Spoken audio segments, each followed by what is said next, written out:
Bad diversity is where you have two people who grow up in countries that drive on opposite sides of the road, and you decide that everybody's entitled to drive on the side of the road that they grew up of and feel comfortable with, and all you get is auto accidents.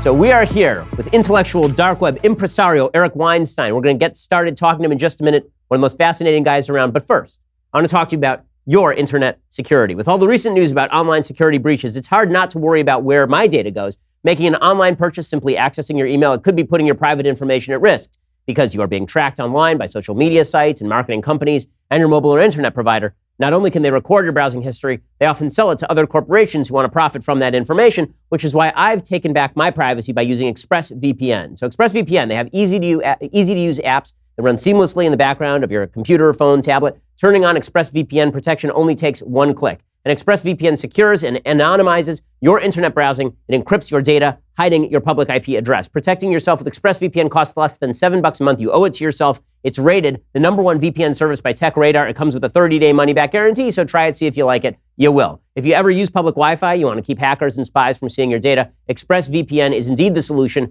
And if you don't want to hand over your online history to internet providers or data resellers, ExpressVPN can help you. Protect that online activity today. Find out how you can get 3 months for free at expressvpn.com/Ben. That's expressvpn.com/Ben for 3 months free with a 1-year package. expressvpn.com/Ben to check it out and learn more. Okay, Eric Weinstein, thank you so much for joining me here on the Sunday Special. For those who don't know, Eric Weinstein is a Harvard-trained PhD in mathematics who somehow found himself as the creator of the intellectual dark web, which you've read about in the pages of the New York Times amidst photos of people like Eric standing in the trees with Sam Harris and Joe Rogan standing among the cacti. So, Eric, first of all, welcome. Thanks for coming. Hey, thanks for having me. And second of all, how did you, who started off and still work in the world of physics and mathematics, end up creating at least the name for the intellectual dark web? You did it, I know we were on stage together when it happened. So what's the backstory here? Well, I think it's actually sort of an interesting one. I have been tracking various political and social issues since the 1980s and have inserted myself or fought through a number of topics, including high-skilled immigration, mortgage-backed securities, and various issues having to do with my concerns over the loss of objectivity in the major press organs. So in some ways, this is not my first rodeo. There have been a few before. And what's been really interesting for me is that this is the first one where I've had great company. So a lot of these previous iterations have been really one or two people, like Nassim Taleb was a co-fighter in the mortgage-backed security question. And a guy named Norm Matloff was one of the few people who was really a critic of high-skilled immigration from an intelligent position. So what's really interesting about this is that this is the first time that there's a large number of interesting voices with a few new technologies and wrinkles to explore. And I think the best thing I could think to do with so many independent voices was to try to use language to identify what was already occurring and have the language sort of help people see what was already happening, and that would allow us to direct this a little bit for more powerful aims. What do you think has changed? I mean, what sort of brought all of this together? Because obviously it's a pretty politically disparate group. You're on the political left. You voted Democrat, I believe, virtually all the time now. I don't think I've ever voted. Oh, you've never? Okay, so you're on the left, and obviously your brother Brett, who's a member of the IDW in good standing, he also is on the left. People like Sam Harris are on the left, and then I may be the only overt conservative in the group, actually. Like it's been actually perceived as this wild right-wing group. And as far as I know, I'm the only registered Republican in the group. So far as I know. And I think that has to do with the fact that something very peculiar happened on the left.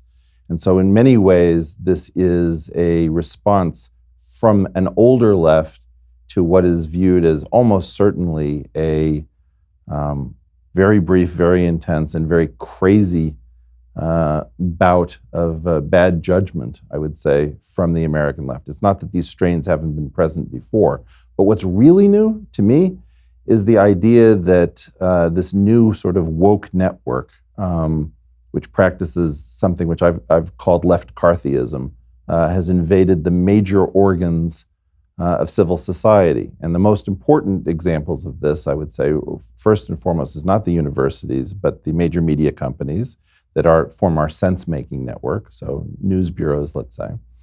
The next thing that's infected, in my opinion, is the tech companies that are public-facing, which are under constant pressure to show that they are sufficiently in line with what are called progressive values, but I think most of us with a longer timeline would say are very regressive values. And the intelligence community, which scares me no end, almost certainly has a relationship with these tech companies, given that we deposit all our secrets into our Gmail accounts and our browsing histories, as you were just talking about in your latest plug. All of these things come together in what I call TIM, technology, intelligence, and media. The universities are certainly a serious problem, but I think the most important problem is that we can't trust our sense-making organs because, as I tweeted out today, the New Yorker, ran a tweet saying conservative orators like Milo Yiannopoulos, Ben Shapiro, and Richard Spencer, and then ... And I thought, wow, I mean, you just put Ben Shapiro next to Richard Spencer as if none of us are going to notice what you just did. This has gotten really dirty, really negative, and conservatives have complained about excesses on the left for a long time, and I think that's been fair. But I also think that there have been a lot of excesses on the right. What we're seeing is something really, really new. The new left is much more dangerous, and I think those of us on the old left, who weren't happy with some of these strains before, take it upon ourselves to say, how do we clean this up? This is, in some sense, our problem. And that was not fair to do to you. So if the New Yorker's not going to apologize to you, I prefer not to apologize. I'm just going to fight back because it's just not right. Well, you didn't do it, so you shouldn't apologize, obviously. But let's talk about how you fix these particular institutions and what is the exact problem with the institutions. Sure. So there have been a couple of solutions proposed with regard to the media from the right. One is the sort of restoration of the idea that there is an objective journalism to be found and that everybody should go back to this aspirational idea that supposedly existed before, where there were the fact checkers and the people who reported the facts, and then there were the opinion makers, and there were two separate groups of people. And then there are folks like me who tend toward a sort of legal realist perspective when it comes to the media, which is all these folks have their political point of view. We know they'll have their political point of view. Sure. Why don't they just be honest about their political point of view? I run a right-wing website. The Huffington Post is a left-wing website. I have less of a problem with MSNBC than I do with CNN for exactly this reason, because MSNBC is clear about its biases. How do you think this gets solved? Is it people being upfront about their own biases or attempting to remove their own biases in doing the reporting? Is that even possible? I think both of those techniques can work just fine. So, Gonzo was the idea that if we just open what it is that we're thinking and doing, we insert ourselves into the story, that allows the consumer to unspin whatever it is that they're doing, or you can have warring, a left-wing media and a right-wing media. That's not what the problem is at the moment. I think that the problem is that a lot of this stuff is just actually disingenuous. Right? People know that you are not a Nazi, and they know that Richard Spencer is very close to being one, that he's really flirting with stuff that's absolutely dangerous and crazy. And they don't care. The key point is, as somebody said to me recently, progress is messy. And the idea is that if certain lives have to get ruined on the way towards some imagined egalitarian society, then that's just too damn bad. That's terrifying. Well, literally the language of Stalinism. I mean, that is breaking the eggs to make the omelet. That is legitimately the quotes being used by people who are Stalinists. Yes, and sometimes certain bad things have to happen, but we're talking about the actual destruction of interesting and important lives. Because the people who see this collectively view this as a hive. If a few bees in a hive die, it's not like the hive actually collapses. So because of the collectivist framework, they actually don't see damages to individual lives as particularly worthy of empathy. So what is going on, I think, is very important. You bring up two models. You can either try for objectivity or you can be honest about your biases.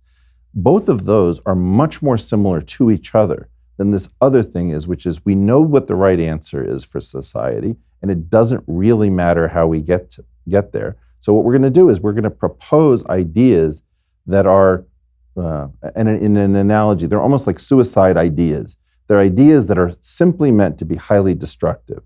So that if I say to you, well, clearly a white man can't understand anything, then what I've just done is I've taken two of your attributes and I've shut you up or forced you to deal with this completely irrelevant argument, for the next 90 minutes. So this style of argumentation is something that actually has to be excluded.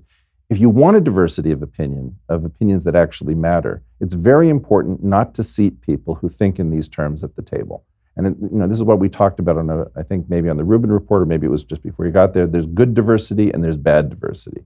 And so what I analogized is good diversity is when you have people who are of good character trying to puzzle through something, fighting very hard for their perspective. Bad diversity is where you have two people who grow up in countries that drive on opposite sides of the road, and you decide that everybody's entitled to drive on the side of the road that they grew up of and feel comfortable with, and all you get is auto accidents. And so it's very important to drive bad diversity out of the system, because otherwise you never get to experience the benefits of the highly multicultural and interesting, diverse society that we've managed to build for ourselves. So you've spent an awful lot of time in the tech community also. So you mentioned three specific areas. You mentioned media and technology and the intelligence community. I want to go through each one of those. So tech, you've spent a lot of time in because you work closely with Peter Thiel, who obviously is deeply involved in everything Silicon Valley has to offer. I've been complaining for a long time about the inherent biases of places like Facebook and YouTube, and it's pretty obvious to folks, including Dave Rubin, that YouTube has a biased algorithm that demonetizes particular points of view. Facebook has on occasion really punished people on the right for, I believe, political reasons. Is there anything that can be done about this in any real sense, or are we just at the whims of what are essentially monopolies? I mean, Facebook has the closest thing to a monopoly that I've seen in modern American life, and I'm not an antitrust guy by nature, but the fact is there's no competing service that even comes close to the sort of control that Facebook has over social media, and people have spent millions of dollars promoting material on Facebook to have Facebook gobble that up and then turn back an algorithm that is dishonest and disingenuous in many cases. Is that something that can be dealt with, or is the only answer regulation or the building of alternative methods of distribution? Yeah, I think that this is a really interesting and difficult problem. I believe that there's actually a set of new problems that came about from the fact that this technology, giving everybody the power of their own newspaper, let's say, to publish their own newspaper, is a new feature of the world. It's not clear to me that free speech can just go on as before because of how big of a shift this particular new idea is. If I get a hold of some very dangerous secrets, before anybody knows it, I can have published it on Instagram or Facebook or who knows what. So I think that there are actually a new suite of problems that are probably going to have to change jurisprudence if we're going to keep the spirit of the Constitution alive. And I don't know what that's going to be, but I think that that's going to be a change. When these companies found that they had these problems, that people didn't want to be on the networks because everything was so unpleasant when everyone was getting all information all the time, I think that they tried to get community policing. Whoever the people were complaining the loudest, if you were complaining loudly, you might become a Truth and Safety Commission member. And so effectively, all of the most noisy, most upsettable folks ended up in these positions of some power and influence. And a lot of the suggestions that they've made have been lousy to people who have a very strongly rational perspective. Nobody's perfectly rational, but the idea being that lots of things that we talk about that should be discussable by adults in an adult fashion, if let's say my brother mentions genotype and phenotype as a biologist, and someone has a freak-out session because they think that that's evidence of his bigotry, that person who's freaking out needs to be downregulated and not listened to. So it's very important that we not overvalue the loudest and shrillest voices. But the tech companies, I don't think, figured out how to do that. Furthermore, I think that what I don't understand is the extent to which what I call the gated institutional narrative, or GIN, depended upon there being very few outlets to check or challenge what the major thematic narratives would be. And I think that there's a real difficulty with people who came up in the previous world before the internet and before social media, trying to figure out how to exert enough party level discipline in order to have these sort of long narratives that we remember from the era of Walter Cronkite and Eric Sevareid. And that's gone away. It's never coming back unless somebody does something drastic. So I think it's very important to understand there were some problems, and we haven't had good solutions. But what is terrifying me is that I don't know what part of this might be directed and what part of this is emergent. I don't know if there have always been people behind the scenes looking to manipulate the media. And what I don't know is if those hands are currently using the power of these algorithms in a way that has nothing to do with providing a more engaging and pleasant product. So it's necessary, and almost certainly, we need control over the algorithms. I need to be able to experiment and flick a switch and say, I want to see things in the order that they were published. I want to see things without you prioritizing this or upregulating and downregulating that. Give me the toggle switches and the control so that fundamentally I can catch you if I see that you are politically manipulating. So for example, on Twitter, I never know which of these accounts are authentic. If I tweet something and 20 accounts have very similar statements like, ha, ha, ha, what an idiot. Okay, that's going to make me feel a particular way. What if those accounts are all owned by one person and then they're programmed to do that? We don't know which percentage of this is authentic. So in a second, I'm going to ask you about the intelligence community. First, let's talk about your impending doom. Okay, everyone is going to die. 71% of people say they need life insurance, but only 59% of people have coverage, which means at least 12% of people are procrastinating and 29% of people are stupid because all of you need life insurance. Sure, normally procrastinating is a bad thing, but if you've been avoiding getting life insurance, procrastinating may have worked in your favor this once because while you were putting it off, Policy Genius was making it easy. Policy Genius is the easy way to compare life insurance online. You can compare quotes in just 5 minutes. And when it's that easy, putting it off becomes a lot harder. Plus, if you put it off too long, you die, and then it's too late. You can compare quotes while sitting on the couch watching TV. You can compare quotes while you're listening to this podcast. Go try it. Policy Genius has helped over 4 million people shop for insurance. They've placed over $20 billion in coverage. And they don't just do life insurance. They also do disability insurance and renter's insurance and health insurance. If you care about it, they can cover it. So if you need life insurance, but you've been busy because you're putting it off or whatever, and you don't have the time, check out Policy Genius. It's the easy way to compare top insurers, find the best value for you. No sales pressure, zero hassle. It's free. PolicyGenius.com. When it's this easy to compare life insurance, there's no reason to put it off. PolicyGenius.com. Okay, so now let's talk about the third leg of the stool that you're having problems with here, and that is the intelligence community. So obviously, President Trump has been incredibly critical of the intelligence community. I think some of that is disingenuous. I think that the president doesn't like when the intelligence community comes up with answers he doesn't like. He doesn't have sort of a natural civil libertarian objection to the intelligence community. What is your chief objection to the intelligence community? And how do we draw the balance between an intelligence community that does what it needs to do to protect us from terrorist attack and an intelligence community that is gathering up every bit of data that it can, possibly for use against undesirable people or for targeting of particular viewpoints? So I think it has to do with how much history you're aware of. And in particular, one of the most disturbing things about our intelligence community is what we found out in the mid-'70s from the Church and Pike commissions, when we really thoroughly investigated what was going on, not only in the FBI, but in particular in the division known as COINTELPRO. And one of the things that I point people to so that they understand just how bad the situation can get is the situation in which Jean Seberg, one of Hollywood's leading actresses, was destroyed by information taken from the, misinformation rather, taken from the FBI and placed in the Los Angeles Times by a woman named Joyce Haber, later repeated by Newsweek, suggesting that she had cuckolded her white husband with a Black Panther's child. She then, under stress, miscarried, had an open casket press conference displaying a dead white fetus, and went crazy, eventually killing herself after attempting to do so on every anniversary of her child's death.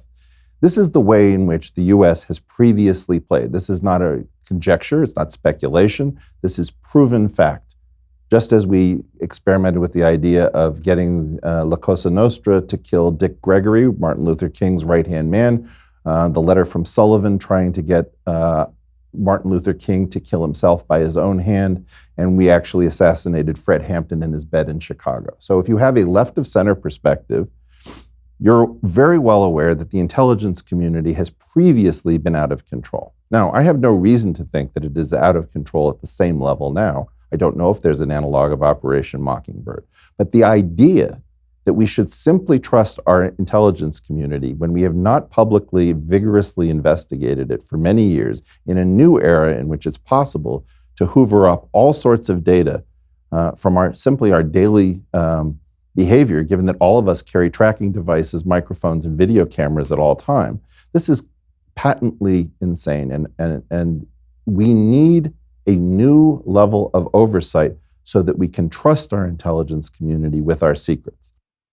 What concerns me is that I don't know who to trust at base. I don't know if we can trust the intelligence community. Maybe we can. Maybe they're doing an absolutely brilliant job without infringing on our rights, or maybe they're out of control. What is it that we are going to do in the modern era with all of this extra sensor data to make sure that we are not being tracked completely? So I started off by asking you, you started off as a guy doing mathematics at Harvard. How did you go from there to politics? How did you get into this world? Like, what's your personal story? First of all, how'd you get into math? Tell me kind of how you got here. Well, so you have a path to God through the synagogue. My family, while Jewish, was always committedly atheist. And I figured if I was ever going to figure out what the universe was, probably reading differential geometry rather than Hebrew was the way to find God in his original language. So I thought I would try to figure out how physics unifies. And in the process of that, I responded to a call from the scientific community that said that we were going to have a massive shortage of scientists and engineers back in the 1980s, and that the job prospects were going to be limitless and very well remunerated. What happened, in fact, is that we had a disaster. And in trying to figure out why the golden era immediately disappeared in the early 1990s, I discovered that there had been a conspiracy in the National Academy of Sciences, the National Science Foundation, the Policy Research and Analysis Division, and the Government University Industry Research Roundtable, all inside of the National Academy complex and the National Science Board. What shocked me was that they were, in fact, trying to figure out how to avoid letting the free market determine the salaries of scientists and engineers and letting them rise to bring the needed Americans into the STEM sector. And so when I was the person who discovered a secret study from 1986, studying how to, in fact, lower the wages of Americans by flooding the market with foreign scientists and engineers, I couldn't believe it. I had always thought that immigration was basically a pure positive. I was excited, as all of us are, that we live in such a vibrant nation of immigrants. And then to find out that the very people who were supposed to be guarding the national science endeavor were the ones who were stabbing it in the back. It was like finding an Agatha Christie whodunit where it was Murder on the Orient Express and everyone had a hand in pushing the knife in. So that broke trust to such a remarkable extent that I ended up testifying in front of, or presenting in front of the National Academy of Sciences 4 separate times. And I watched as the news media refused to cover the story. Effectively, everybody buried it. And then I realized, my gosh, we're not living in the free society that I thought.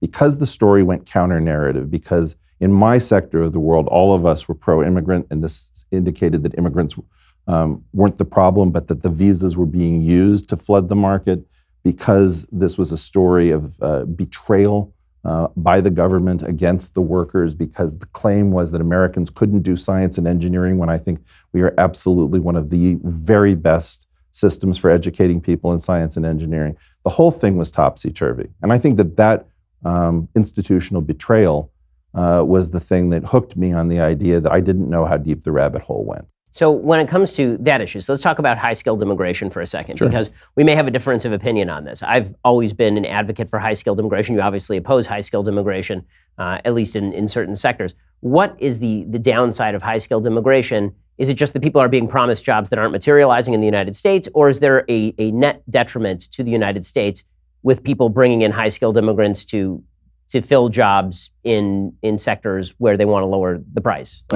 First of all, I don't even know where to begin. Certain amount of high-skilled immigration has always been present, and we do benefit from getting the absolute top talent in the world, but that's not really what we're looking at. What we're looking at is a bunch of systems that depress the market so that we lose top talent that doesn't choose to go into science and engineering, but goes into investment banking or management consulting or some other sector. because these salaries are so low. It means that a lot of our technical edge, which we use to power our own economy and our own defense structure, finds its way to the 4 or 5 countries in Asia, which supply us with most of the cryptic labor that we call graduate study, but is in fact a labor market to staff the labs. You can even, most people have never even done the thought experiment. Imagine that, let's say, Leibniz lives in Germany, Newton and Clark live in the UK, and Newton is better than Leibniz, but you open one border and not the other, and Germany pays better. Well, then Newton displaces Leibniz, Clark takes the space that would have been left for Newton, and you get Clark in the UK and Newton in Germany, rather than Newton in the UK and Leibniz in Germany. So you get an inferior outcome. So I think people haven't really thought through this idea. They have an intuitive sense of, wow, we're getting an incredible bargain. We're getting the best minds in the world. What could possibly be going wrong? The last thing I'm going to say is that I think we do a better job with our crazy heterogeneous educational system raising irreverent scientists. And I think the biggest discoveries, the ones that really move the needle, are done by people who are incredibly irreverent and very disagreeable. And that's what our system excels at. If you get a Richard Feynman, he's dangerous. You can't really, he's like an outside cat. You can't bring him inside. But the fact is, what we're getting pliant labor, people who don't really rock the boat, who are extremely regular, rather than people who are confident, who know that their careers are assured, and who can flip the middle finger to anybody who gets in their way while they're exploring ideas. So it sounds a lot like, I mean, if you take all the elements that we've been talking about so far, it sounds a lot like you understand why Trump came to the fore. Because we've now been talking about high-skilled immigration and its downsides. We've been talking about distrust of the media and distrust of the tech companies and distrust of the intelligence community. And President Trump embodies a lot of these particular elements. So what do you make of the Trump phenomenon? Is it pure reaction to these things? Does he have a point on some of these elements? Or are we watching just essentially the country go mad on all sides? Well, what do you make of the Trump phenomenon? Well, this comes full circle. I think that the problem is that we didn't have something like the IDW before this. So the first person to break through and say, look, the institutions are out of control in a way that he could actually gain power was Trump. And so as a result, we associate this kind of high level of skepticism with Trump rather than with the people who might be doing it from a completely responsible and analytically sound perspective. So if I take 3 issues, you can take 3 issues where we have what I call the checksum theory of politics. If I can see that you're lying without doing any work, I lose trust very quickly. Those 3 issues are as follows. First question, do you believe that trade is a rising tide that raises all boats? It clearly is not. That doesn't mean it doesn't provide a net benefit, but it's certainly not the case that nobody gets hurt and everybody's made better off.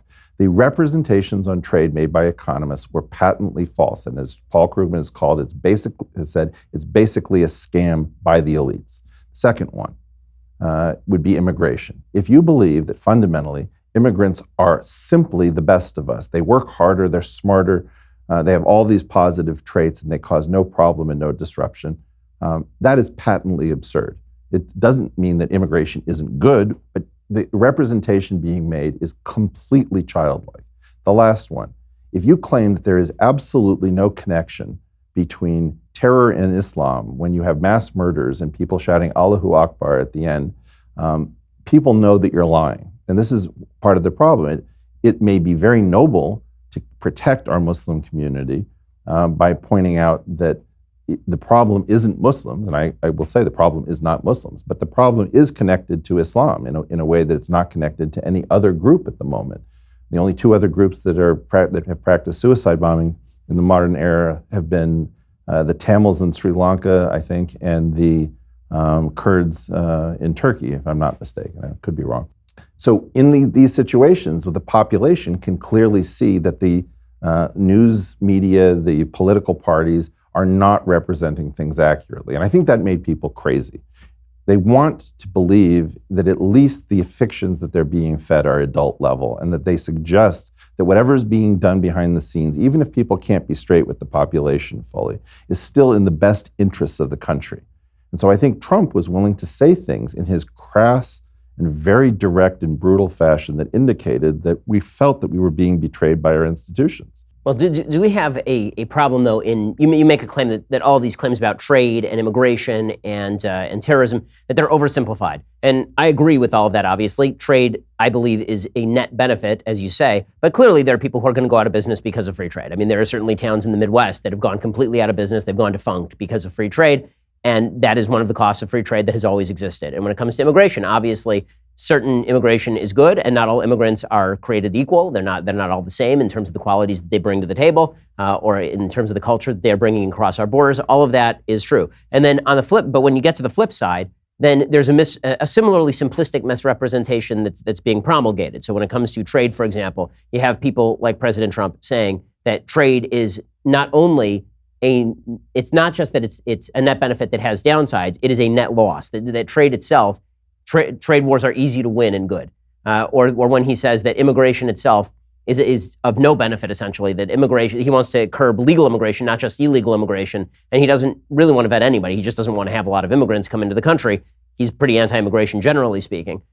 Or when he says, with regard to the other issues that you're talking about, when he says with regard to Islam, for example, well, the solution is let's just ban all Muslims from entering the country, as opposed to there are problems within Islam that have to be dealt with within Islam, and we have to vet people coming in with a certain level of strictness. He eventually comes around to that position, but that's not the original position that he's espousing. When you have two blunt instruments slapping each other, right, is there any sort of plausible solution making that can occur? And I know it's a long question, which is why I'm going to read an ad first. So before you can think about that one while we get to this. So first, let's talk about your suit. So your suit is probably ugly. You probably got it off the rack. You probably look like a schlub. Let's be straight about this. The reality is you need a suit from Indochino. Indochino makes made-to-measure suits. Okay, they're made to measure, not off the rack. They're made for you. And every dude looks better in a great suit. Indochino is the world's largest made-to-measure menswear company. They've been featured in major publications, including GQ and Forbes and Fast Company. They make suits and shirts made to your exact measurements for a great fit. You can do it online. You can go to their website. You can send your measurements. They send you the suit made for it. You can pick your lapels. You can pick the kind of buttons you want. You can pick the material. They also have headquarters in various major cities around the country. They have one on Santa Monica Boulevard in LA. I went over there. It's really a lot of fun.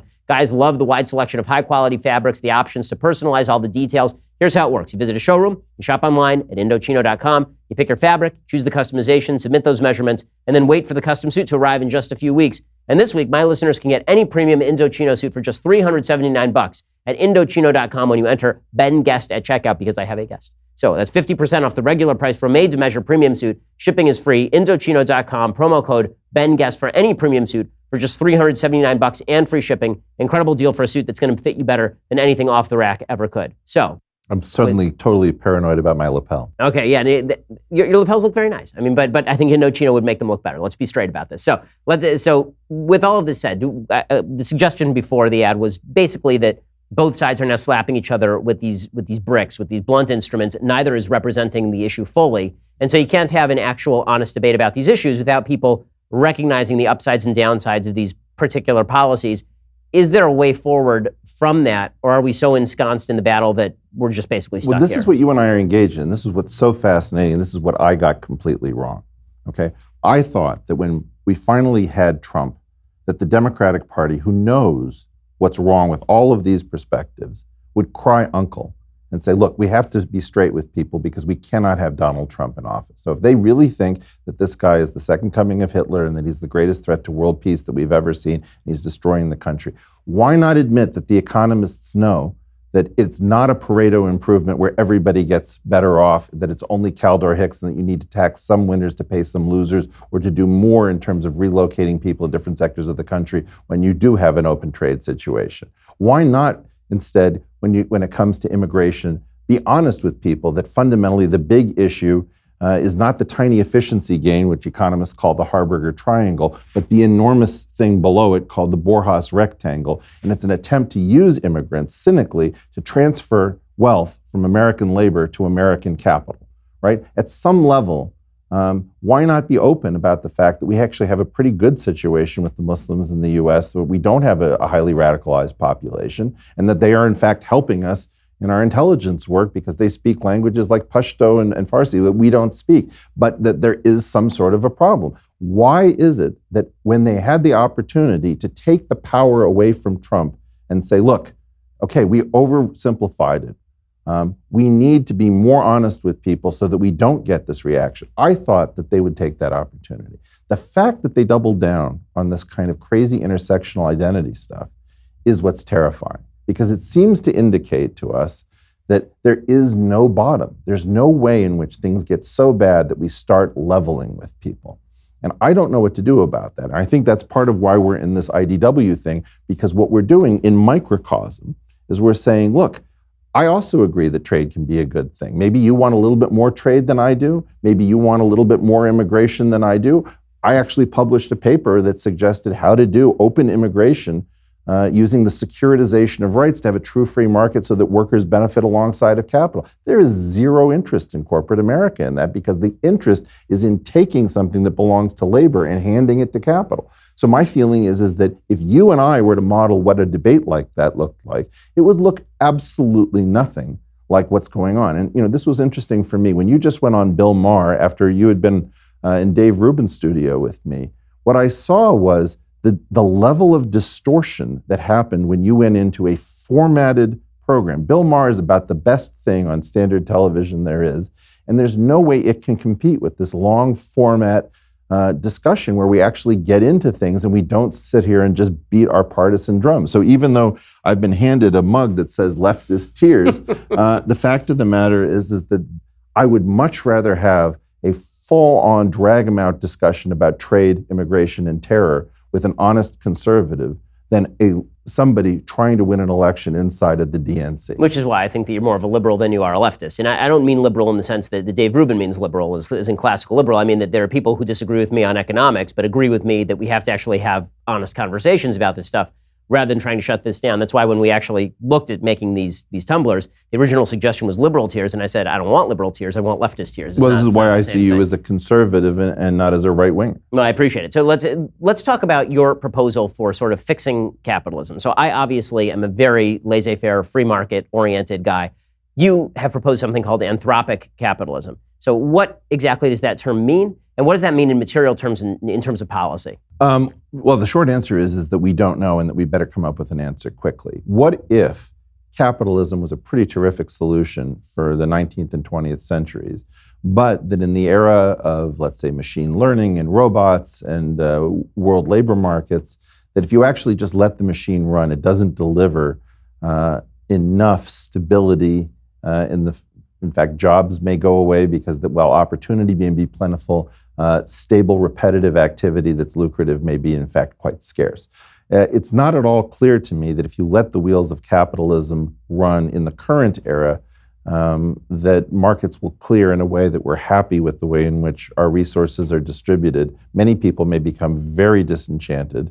And these are souls that need purpose, they need sustenance, and they need activity with dignity that the market may have provided very well in the past. So we're not going to disagree with you about the past. What I'm worried about is the future. And I think this is one of these paradoxes where conservatives tend to be very right about the past, and progressives, if they are right, tend to be right about the fact that things may need to be very different on a going forward basis. Well, it'll be interesting to see as far as, there have been people on the right, including Charles Murray and Milton Friedman, who've proposed some form of universal basic income as a solution to the rise of artificial intelligence and the fact that you are having a lower skilled population that is just not going to be able to compete in this market where machines take over all the truck driving, for example, and all of the repetitive labor has been taken over by radiology may be now low skilled compared to a machine. I mean, that's true too, although I think that the diagnosis seems to be better, at least from what I can see. Diagnosis seems to be better when it's a combination of machine learning and human input. Fair enough, but I'm just trying to say that what we define as low skilled is gradually inching upward. Can change quite a bit. Right. Yeah, I think that the fact is that we all acknowledge that it has to be some kind of a hybridized system. But what I think is also true, and this is good news for you, is that those few people who can actually manage these incredibly complicated enterprises to deliver really profound innovation and growth may need to be freed from burdensome regulation that's completely inappropriate to creating new sectors of the economy. At the same time, if those windfalls occur, we may need radical ways of redistributing some of that if, in fact, jobs are affected in some new way where instead of machines having traditionally chased us from repetitive behavior of low value to repetitive behavior of higher value, the new paradigm may be that all repetitive behavior is not lucrative, and that the reason that the huge windfalls occur is that those people There'll be an actual IQ hierarchy, essentially. Well, it's not just IQ hierarchy. It may be that what's going on is that these are one-off special situations. And so if there are always some guys that and it's not clear that they have a job. They just sort of meet people and they sign pieces of paper and they make tremendous amounts of money. What are they doing? They're opportunistically searching the landscape for things that are not repeatable, but that actually are very well compensated. Most people are not going to be in a position to do that. And I think it's very important to actually get hyper-capitalistic, because we have to deregulate certain sectors in order to get the innovation. And it's also important to realize that we're going to have to do something sort of hyper-socialistic because of what you were saying. And if the Milton Friedmans of the world have understood that, one of the things that's most meaningful to me about these conversations is if we get hyper-specific about what these alterations are, then perhaps we can get the conservatives to stop worrying quite so much about the kind of envy-driven desire to tax, where we want to punish success because it's not fair that certain people are doing so much better. And the conservatives can come back and say, you know what, we do have a nation of souls, and it's not good enough to just say, well, the market metes out harsh justice, so suck it, tough. Right? Well, this is why I think that the idea for a lot of conservatives, particularly religious conservatives, is that there always has to be a balance between liberty and virtue, that you have to have freedom in the markets, but that can't exist unless you actually have a social fabric that's fostered by, if somebody at my synagogue needs a hand, then that person gets a hand. And that's always the way that it's been in religious communities particularly. One of the great tragedies, in my view, of government growing beyond its boundaries is that people have stopped giving as much. People have stopped relying on their local community or their family as much. You see this particularly with Social Security, where people have stopped relying on, the idea was you had a lot of kids because your kids were going to support you when you got old, and that your kids knew that going in. And now it's, I'm supporting your mother through Social Security because she paid $50 in and now she's getting $2,000 a month out. And so the idea of you saving until you're really old and making plans for that, savings rates have gone down. People have stopped worrying about it because the government's going to take care of it. And it creates all of these, not only inefficiencies, but perverse incentives that result in a lot of worse outcomes. But there's another element here that I think is worth discussing, and that is, let's say that one of the things that's happening technologically is we are coming closer and closer to sort of the Star Trek replicator, where we've got a machine that just makes anything. Right? Like it's easier to buy cheap things now than it ever has been in human history. Most people can buy those things in the United States of America. The number of people who are in extreme poverty by any global standard in the United States is below 2%. The vast majority of people in the United States by global standards are upper class and above, middle to upper class and above by global standards, not American standards, by global standards. And so we're reaching the point where prosperity, at least in any sort of absolute sense historically, has grown to magnificent proportions. I mean, the person who's middle class now is living better than the person who was unbelievably wealthy in 1880 who's still going outside to pee. By material standards. By material standards. But this is the real problem, is that UBI doesn't solve the biggest problem of all, I think, which is, you sort of mentioned it, but the need for human fulfillment is not going to be filled by a government check or by a redistribution of income. And people, so far we filled that, for most of human history, we filled that with work.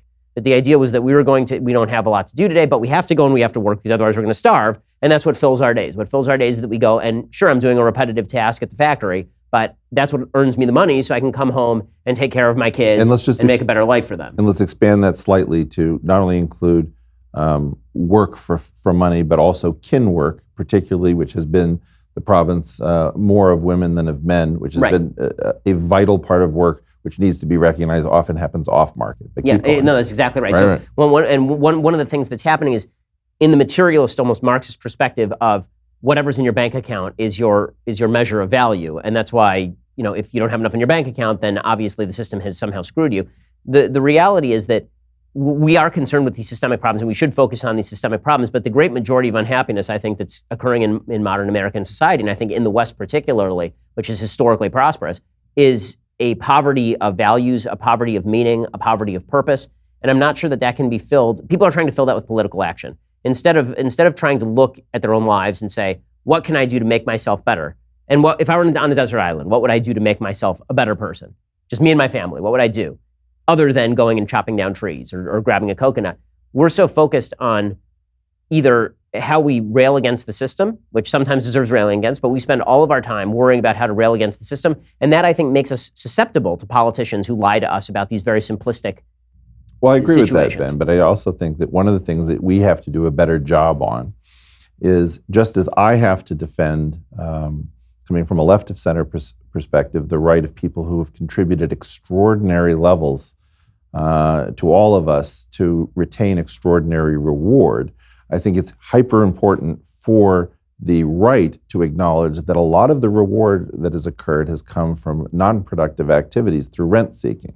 So if some meeting takes place in an investment bank, which allows them to privatize gains and socialize whatever security is necessary to keep those banks afloat, and I wasn't party to that, that's going to make me livid and furious when it reorders the social order. No, we fully agree on this. I mean, when it comes to this is why we have to model this. Well, the Tea Party and the Occupy were on the same side of this particular battle. Our problem with Occupy, I was a Tea Partier. Our problem with Occupy was not their argument that the big banks were in bed with the government. It's, why are you protesting at the big banks? Go protest at the government, right? The big banks are not elected. At least the people in the government are elected. You want to shatter that paradigm, you're actually going to have to go after elected officials as opposed to yelling at bankers who don't give a crap as they drive away in their Mercedes. Yeah, I'm actually more upset about the people who, both left and right, refuse to talk about the problem of rent seeking. So I believe there was a speech that Hillary Clinton gave at some point, if I'm not mistaken, where she said, come on, we all created the great financial crisis. And I thought, no, we really didn't all create the great financial crisis. And whether that is the heads of investment banks or politicians or the rating agencies, whatever it is, we did not return costs in an appropriate fashion. And that is the problem why there's such a loss of trust. When we had the savings and loan scandal, when you have situations where people go to jail, when people do jail time for bad deeds, you have a public trust that people can see that the high and mighty can be laid low. What was astounding, and this is one of the things where I learned to distrust the New York Times, is I appeared in an article called "They Tried to Outsmart Wall Street," which tried to make the case that it was not the investment bankers, but the quants who came from mathematics and physics who caused the crisis. When from my perspective, we were the guys who tried to sound the alarm and say, hey, the models are out of control and this is nuts, and nobody listened to us. So it's very important to realize that the media gets into the act, the regulators, the ratings agencies, the politicians. There's this entire industry of people that ordinary Americans do not understand, cannot fathom, that is allowing rent seeking to undermine the basis of wealth. And it's important that wealth be something we can understand. I always watch Jackie Chan when he does a reel of the stunts in his film that didn't go well, and he slides down, live electrical wire and breaks through glass. And I think, there's no way in the world I want to tax this guy at a high level and take his money, because I know exactly why he got paid, because I would never do anything like that. I want to be able to point to fortunes and say, I know what this person created and thank you. And it's very important that we restore confidence that rent seeking is not the primary modality by which wealth is created through transfer. All right, so let's talk a little bit about how people find fulfilling lives, because this is one of the other elements of the IDWs. We all start off talking about these sorts of political issues and how to solve systemic problems. And one of the things that's fun about it is that we discover that we have so much common ground on a lot of these issues. But some of the most interesting conversations have happened over even deeper issues. So you and I and Sam Harris were all on stage together in San Francisco, and we ended up in a 2-hour-long conversation about everything from free will to morality and values. And the argument that I've been making is one of the things that's broken in the West is that there is not a common sense of values anymore, that has basically been shattered, that even though Sam and I hold a lot of values in common, the place we get those values is very different. And I frankly don't understand how Sam gets to his values from his own perspective as basically a materialist neurobiologist. It doesn't make a whole hell of a lot of sense to me. So how do we find that set of common values, or should we just stop asking the question? Basically, should I just be happy that Sam and I agree on this stuff, and then we sort of let it go at that? I'm happy to do that, but I'm not sure that.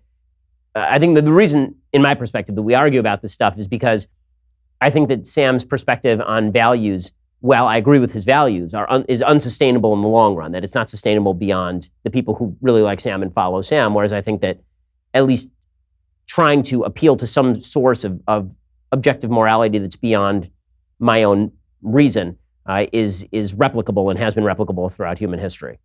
This is an interesting question. I mostly stayed out of it because I think that the audience probably wanted to see the atheist and the guy in some claws go at it, exactly. Right. But I had a very different take, I think, than both of you. And I came at it from sort of an evolutionary biology perspective. From my perspective, the key issue is that Sam begins with some concept which he calls human flourishing, which I don't know is ever fully fleshed out. And from what I can tell, the great danger with humans is that we can wake up and look at theories of selection and say, oh my gosh, this is the game that brought us here.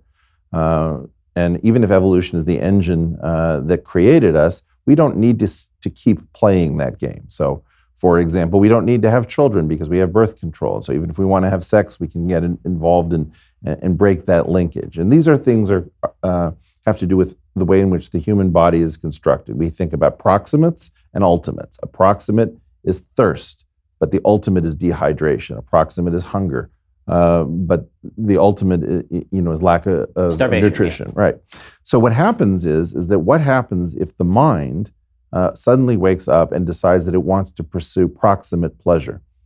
And if you break the body into two kinds of tissue, soma and germ, the germ is your lineage, what contributes to your having children, and that is the thing that is immortal.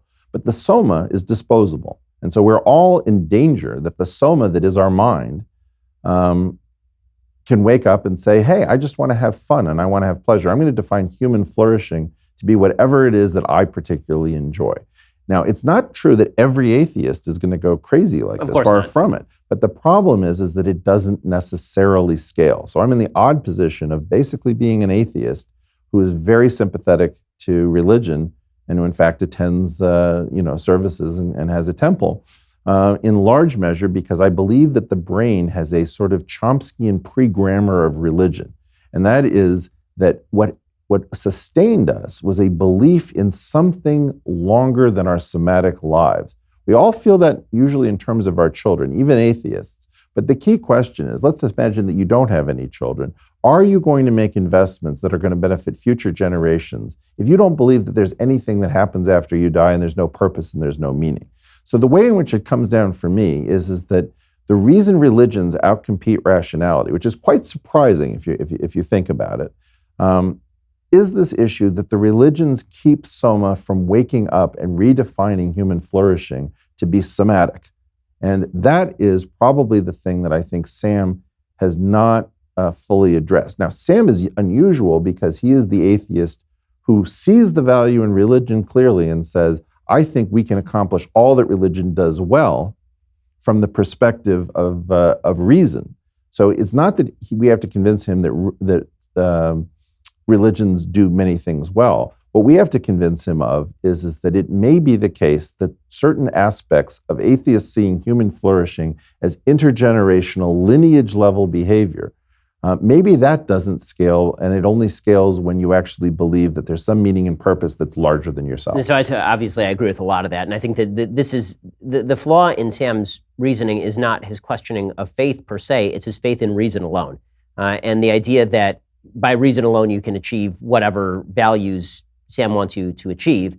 And that I find deeply problematic, especially because we had 200 years where people were basically trying this and it did not work out particularly well. Well, but it may be that, for example, that religion served us better in the past, but that Sam is right about our future, even if we don't have an atheist scale plan. I mean, it could be that we could institute rituals that are actually devoid of a belief in the supernatural that take over the Chomskyan pre-grammar. I'm not saying that that's foreclosed. It's possible, but it was a giant fail for 200 years, right? We had a cult of reason in France. We had essentially a communist ritual system. I don't believe the argument that we should treat Soviet Russia, as a religion, and therefore it's not an experiment with the failure of atheism. I think that there's great danger in religion, there's great danger in an absence of religion, and what's really necessary is to move that conversation in which our values are embedded, even if we're atheistic, because we're benefiting from the fact that we come from a substrate that was a largely Judeo-Christian system. And I agreed with you. And by the way, I really appreciated your willingness to forego any appeal to Torah or Bible in favor of a really appeal to reason for religion. And I think that was really interesting. Well, I mean, because otherwise we have no common frame of reference for the conversation. So I may find that stuff inspiring and meaningful, but Sam clearly doesn't. So if I'm quoting him from the Bible, who cares? I mean, he's not going to resonate to that, and it's not going to be an argument that's necessarily worth winning with his audience, because how do I win? By citing Leviticus? Like that's just it's not a winning argument. Well, particularly Deuteronomy really loses me. The thing that really gets me about some of the conversations that we're having is that you have a very large number of people in our network. I would say Brett Weinstein, you, me, Jordan, maybe Douglas Murray, who I think are quite sympathetic to religion without making arguments from religion. I think everybody in the group, basically, if they were willing to admit it, if they were willing to admit it, I think pretty much everybody who we're talking about is essentially a natural law theologian. The only question is whether you're cutting God out of the picture or not. Well, because Sam is basically making a natural law argument. He's saying this is, the universe calls us to essentially forward human flourishing, and then I just have a problem with his definitions. But the problem would be, I don't want to have to ask you about this on camera, but if I said, how sure are you about the truth of the revelation at Sinai? Mm-hmm. I'm not entirely sure that you could give me a basis for that, nor would I want to. No, I can't give you a rational basis for revelation at Sinai. Right. And so the best that I can do is sort of Maimonides' explanation, which is that something happened at Sinai, and I'm not sure quite what. And people got from that, this is what he says in Guide for the Perplexed, and what people got from that is there is a God and there shouldn't be idolatry, which human reason can bring you to.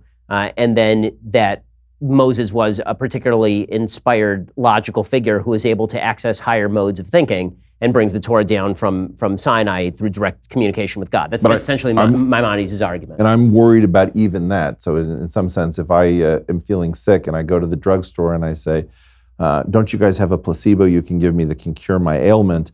If I'm really in on the conceit that I don't have to, fully believe something, it's not clear to what effect, that it may be that you really get the benefit from being certain that there was a revelation at Sinai. And so the question of self-deception and its efficacy in human flourishing is a very interesting one. No, and I think this is a key question that's sort of broken out, is you have to believe in the reality of revelation or just the importance of revelation? And my belief is that you sort of have to believe that, at minimum, you have to believe in the importance.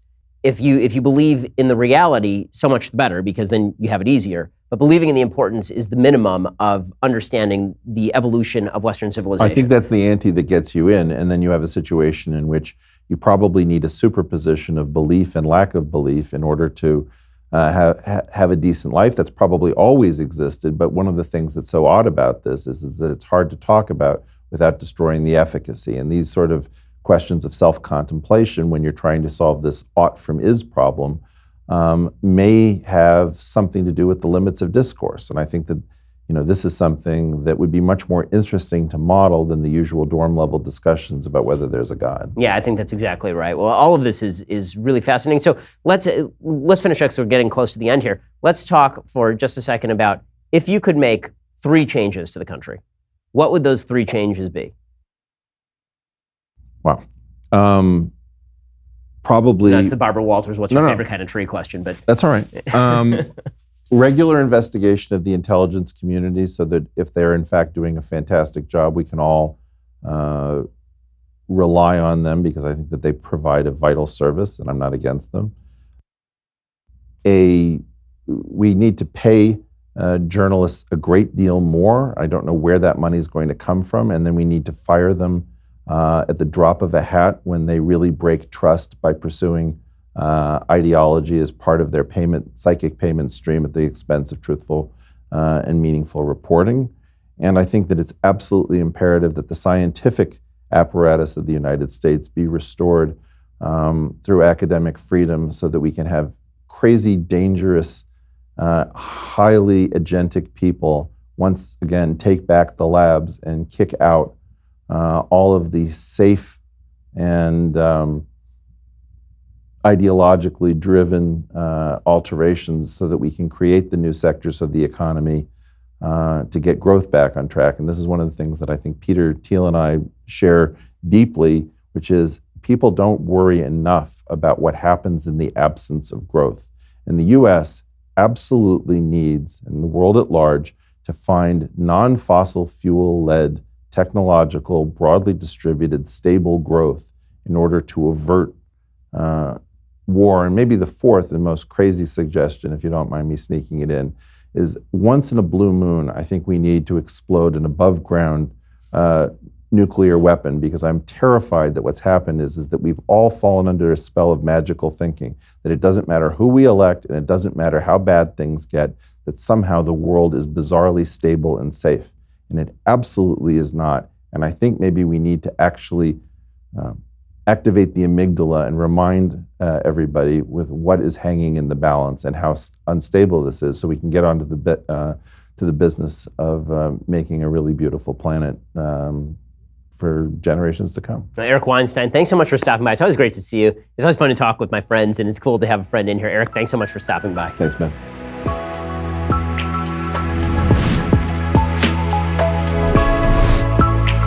The Ben Shapiro Show's Sunday special was produced by Jonathan Hay, executive producer Jeremy Boring, associate producers Mathis Glover and Austin Stevens, edited by Alex Zingaro. Audio is mixed by Mike Coromina. Hair and makeup is by Jesua Alvera, and title graphics by Cynthia Angulo. The Ben Shapiro Show's Sunday special is a Daily Wire Forward Publishing production. Copyright Forward Publishing 2018.